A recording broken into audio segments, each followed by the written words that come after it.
ایک دن نا حضرت جبریل امین حضرت موسیٰ کو وحی لے کے آئی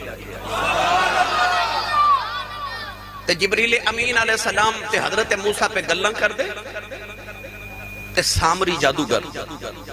ایک درخت دی اوٹ اچھ کھلو کے نا تے ملاقات پہ ویکھے انہیں ویکھیا کہ جبریل دی گھوڑی جدے تے گھوڑی تے بیٹھ کے جبریل آئے نا وہ گھوڑی جتھے قدم رکھ کے چکے نیچے تو سبزہ اگتا سامری جادوگر نے جدو منظر ویکھا جدو جبریل امین چلے گئے نا تے موسیٰ بھی چلے گئے تے سامری نے جتھے جبریل دی گھوڑی دا پاؤں لگا سی نا اتھو تھوڑ جی مٹی دی مٹھی بھر لئی اللہ دے نبی حضرت موسیٰ 40 دن اعتکاف کرنے جدو کوہ طور تے گئے نا تے حضرت موسیٰ کلیم دے جاون تو بعد سامری نے ایک سونے دا گائے دا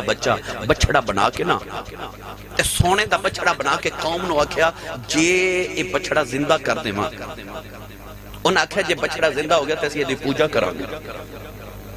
انہیں قوم دے سامنے بچڑا سونے دا رکھ کے نا جبریل دی گھوڑی دے پیر دی دھوڑ دے تھوڑے جے ذرے اپنی مٹھی چ لے کے تے او دے منہ چ ڈال دیتے او زندہ ہو گیا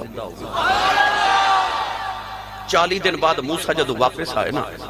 تے آپ نے دیکھا کہ قوم رب دی عبادت چھوڑ کے بچڑے دی پوجا پہ کرے تے بچڑا بھی زندہ ہو گیا اللہ دے نبی نے حیران ہو کے ادھر رابطہ کیتا ایک ہی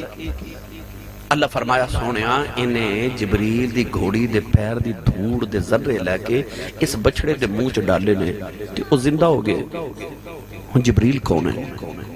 حضرت علامہ یوسف نبہانی رحمت اللہ علیہ جواہر البحار فرما دینے انما خلق لخدمت النبی صلی اللہ علیہ وسلم آپ فرما دینے اللہ نے جبریل نو پیدا ہی محمد دی خدمت لے کیتا ہے سچی دسے ہو او جیڑا محمد دی خدمت لی پیدا کیتا ہے جیڑا خادم ہے میرے نبی دا او جیڑی گھوڑی تے بہ جائے اس گھوڑی دا جتھے پیر لگے اس پیر نہ جڑی دھوڑ لگے وہ دھوڑ دے ذریعہ چ زندگی پیدا ہو جاندی ہے تے مینوں دسی سچی جدے جبریل پیر چومدا ہے او دے پیراں دی دھوڑ دا کی مقام ہوے گا